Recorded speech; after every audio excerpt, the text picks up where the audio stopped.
ዘንድሮ እኮ ማናየው ነገር የለም። መቼም የዘንድሮ ፍቅረኛሞች ታሪክ ነው እያሳዩን ያሉትና ቻይናን የነካ የለውም በረካ ወይ ማርኬ።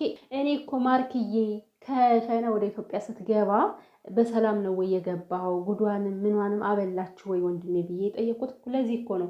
አንዳንዴ እቺ ቻይና የምትባል ማለት ነው ፈትታ የምትለቀው ነገር አለና እቺን ደግሞ ከየት ነው ፈትታ የለቀቀቻት? ትሻልን ሰድጄ ትብስና መጣው የሚያስብሉ ሰዎች እኮ ነው አሁን ላይ የሚከሰቱት ማለት ነው። ኧረ እኔ በጣም ነው የገረመኝ ማለት ነው። በዚህ ያክል ምላስን ማስረዘም። ሰላም ሰላም፣ ውድ ቻናል ቤተሰቦች እንዴት ናችሁልኝ? ደህና ናችሁ ወይ? አላችሁልኝ? አለው እግዚአብሔር ይመስገን። እናንተም በያላችሁበት ሰላማችሁ ብዙ ትርፍ ይበልልኝ የኔ ውዶቼ። እንግዲህ ይኸውላችሁ እኔ እህታችሁ ማለት ነው በቃሌ እንኳን አልገኝም ግን ይቅርታ እንደምታደርጉልኝ ተስፋ አደርጋለሁ ማለት ነው። የሆነ በሰዓቱ ሳትገኙ ስቀሩ ስለሚደብር እና እኔ ደግሞ በሰዓቱ እየመጣሁላችሁ አይደለ?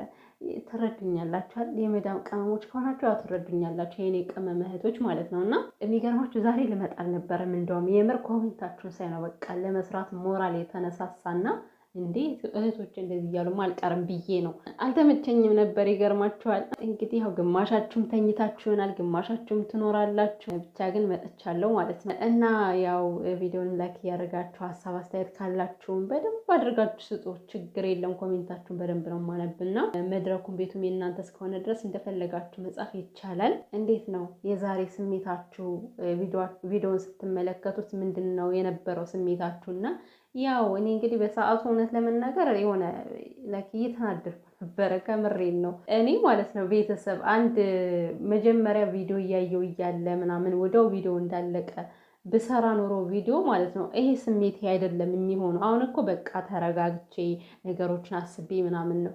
አንዳንዴ የሆነ በተናደዳችሁ ስሜታዊ በሆናችሁ ሰዓት አትናገሩ የሚባል እኮ ልክ ነው። ማንኛውም ቤት ይሁን እንደዚህ አይነት ነገር የሆነ በቃ ልክ ያልሆነ ነገር ስታዩ አትናደዱም? እና ቪዲዮን እያየው የተናደድኩ ነበረ ማለት ነው። ብዙ ደስ የማይሉ ነገር ስላሉ እንግዲህ ከቻይና መታ እች ልጅ ገና በአንድ ቀን ማለት ነው እንዴ ከማርኬ ጋር ብዙ ዓመት ያሳለፈች እኮ ነው የምትመስለው። በዚህ አነጋገሯ ለሰው ሲረዳት ራሱ እኔና ማርኬ ያሳለፍነውን ነገር አንቺ ታውቂያለሽ፣ እኔና እሱ ቻይና ውስጥ ምን እንዳሳለፈ አንቺ ታውቂያለሽ። እንዴት ነው የምታውቀው እሷ? ይሄ አነጋገሯ ራሱ እኮ የሆነ ፖይንት ለመጣል ይመስላል። ከቤዚ የሆነ ነገር እንድትይዝና ውስጧ የሆነ እንዲቆረቁሩ አይነት ነገር ነው እንደዚህ አይነት አማርኛ ስትናገር የነበረው።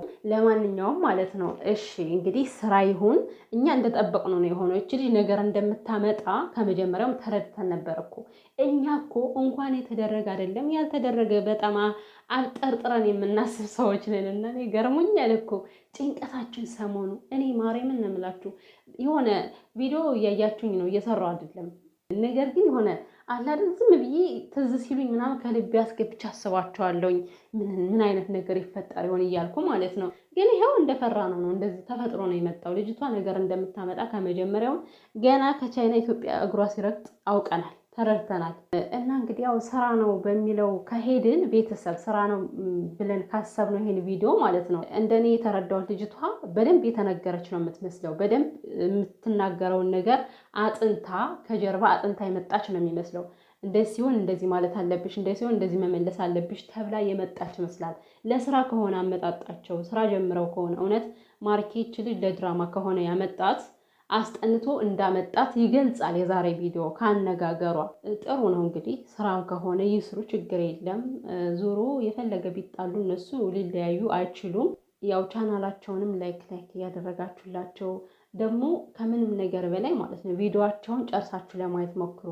የምሬን ነው ማለት የሆነ ቪዲዮ ሲያመጡ እናንተ ወይ ተናዳችሁ ምናምን የሚሰራው ቪዲዮ ደብሯችሁ እልፍ ብላችሁ መጨረሻ ላይ አይታችሁ የምትወጡ ከሆነ በዚህ አጠቅሟቸውም እመቤቴን አጠቅሟቸውም እስከ መጨረሻ። ቢያንስ ስራ እንኳን ከሆናችሁ ስልኩን ከፍታችሁ ወይ በኤርፎን እያዳመጣችሁ ተውላቸው፣ ከፍታችሁ እስከ መጨረሻ ስሟቸው ማለት ነው። እኔ ዩቲዩበር ሁኚ ማለት ነው የማንኛውንም ዩቲዩበር ገብቼ ሳይ እኔ ካልተመቸኝ ስልኬን ከፍቼ ነው ቁጭ ማደርግና በእንደዚህ አይነት ነገር እነሱ ማበረታታት ይቻላል። እንግዲህ ግን ከዛ በተረፈ እኔ የደበረኝ ነገር አለ። አንድ ሰው እንግዳ ሆኖ ከመጣ ወደ እውነታው ስንመጣ ደግሞ አንድ ሰው እንግዳ ሆኖ መጥቶ ከቤታችሁ ቤዚ ማለት የማርክ ፍቅረኛ ነች። ከዛ ቤት ቤዚ ባትኖርበትም ቤቷ ነው፣ እንደፈለገች የማዘዝ መብት አላት። ምክንያቱም ፍቅረኛዋ እስከሆነ ድረስ ባልና ሚስት ስለተጋቡ ብቻ አይደለም አንድ አካል አንድ አምሳል የሚባሉት ሁለት ሰዎች አይደለም። ፍቅረኛሞችም ከሆኑ አንድ ናቸው። በቃ ብዙ የሚያቆራኛቸው የሚያያይዛቸው አብረው የሚወስኑት ውሳኔ አለ። ስለዚህ ፍቅረኛ እያለች በዚህ ደረጃ መናገር ልክ ነው? እንግዳ ከመቼ ወዲህ ነው እንዲህ ምላሱን የሚያስረዝመው? እኔ እኮ የሚመጡ ሴቶች ሁሉ የሚደብሩኝና የሚያናድዱኝ ለዚህ እኮ ነው። መጀመሪያ የነበረችን ሴት ክብር አይሰጧትም። በቃ የሆነ ሚስትም ከሆነች ፍቅረኛም ከሆነች ፍቅረኛ አያስመስሏትም፣ ሚስትም ከሆነች ሚስት አያስመስሏትም። ታውቃላችሁ? ያነጋገራቸው ሲደብር ቤዚ በቃ ዛሬ ደስ የሚል አነጋገር ነው የተናገራችሁ። ተረጋግታ በቃ የጨዋ ልጅ አነጋገር የለም። ጠቅ በተረጋጋ መንፈስ ነገሮችን ለማግባባት እየሞከረች ነበረ። የዛሬ የቤዚ ንግግር እንደዚህ በተረጋጋ መንፈስ ማውራቷ እኔ በጣም ነው የወደድኩት። መጀመሪያ እንደዚህ ነች ቤዚ። አሁን ብዙ ሰው ቤዚ በጣም ለፍላፊ ነች ምናምን ትሏታላችሁ። አይደለችም። አሁን ለምሳሌ እንደዚህ በስነ ስርዓቱ ቁጭ ብላ ተረጋግታ ነገሮችን ጠይቃ መልስ ካላገኘች ከዛ በኋላ ነው የቤዚ ባህሪ የሚመጣው። ገባችሁ አይደለ? ምክንያቱም ለምትጠይቁት ነገር መልስ ካላገኛችሁ ግዴታ ነው ወደ ንዴት መግባታችሁ እና እሷ እንኳን በዚህ ደረጃ ቀስ ብላ እያወራቻት ማለት ነው። ልጅቷ ከላይዋ ላይ ወጥታ ጭራሽ ማርኬ እንደባበሰችው ልበል እንደ ነካካችሁ እኮ እና ልጅት ማለት ነው። ረጋ በይ እንከባበር እንጂ ቤዚ እንደዚህ ደረጃ እንድታናግሪያት አንፈቅድልሽም። ሲቀጥል ደግሞ ምንም ይሁን ምንም ማለት ነው እኔ እንጃ፣ እኔ የልጅቷ ነገር አልተመቸኝም። እኔ አሁን እንደዚህ ነው ማርኬ ወይ ብዬ ነገር ማቀጣጠል አልፈልግም። ቤተሰብ ማየት ይገባናል። ስራም ከሆነ እውነትም ከሆነ ማየት ይገባናል። አሁን ማርኬ ቃል ገብቼላታለሁኝ በቃ ከዚህ እንድትቀመጥ ቃል ገብቼላታለሁ እያለ ነው። ምን ማለት ነው? አሁን ዘሎ ቃል መግባት ይሄ ልክ ነው ማርኬ? ሲቀጥል ደግሞ ከሚስትህና ማለት ከፍቅርህና ከዚች ልጅ ማን ነው ሊበልጥ የሚችለው? ለምንድን ነው ቃል የምትገባላት? ቃልም ሊፈርስ ይችላል ፍቅርን የምታጣ ከሆነ ማለት ነው። በመሰረቱ ወንድና ሴት በአንድ ላይ መቀመጥ የለበትም። ወንደላጤ ሴት፣ የማታውቃት ሴት፣ ከሰው ሀገር የመጣች ሴት ከአንተ ጋር ልትሆን አይገባም። የፈለገ ለምን 3-4 ወንድ አይኖርም ከመካከላችሁ? ሄኖ ካለ ምናምን ብሎ ነገር የለም። ይሄ አያስፈልግም።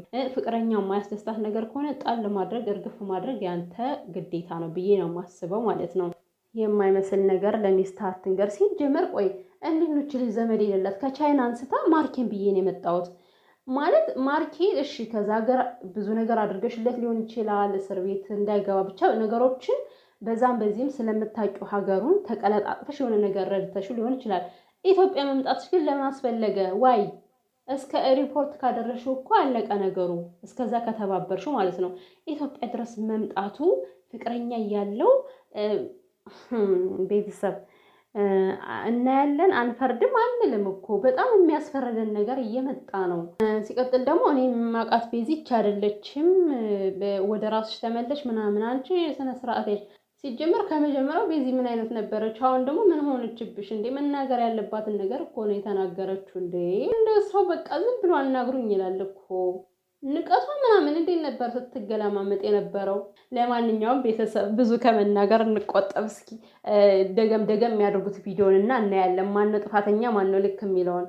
ቤዚዬ ዛሬ ልክ ነች። ቤዚዬ ቀጥይበት። እውነት ነው በቃ እውነት ከሆነ ይሄ ነገር ድራማ እየሰራ ካልሆነ ቤዚ በዚህ ነው መቀጠል ያለባት።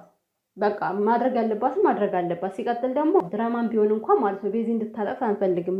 ነገራት ማርኬ ንገራት በቃ ለቤዚ እናንተ ተመካክራችሁ ስሩ።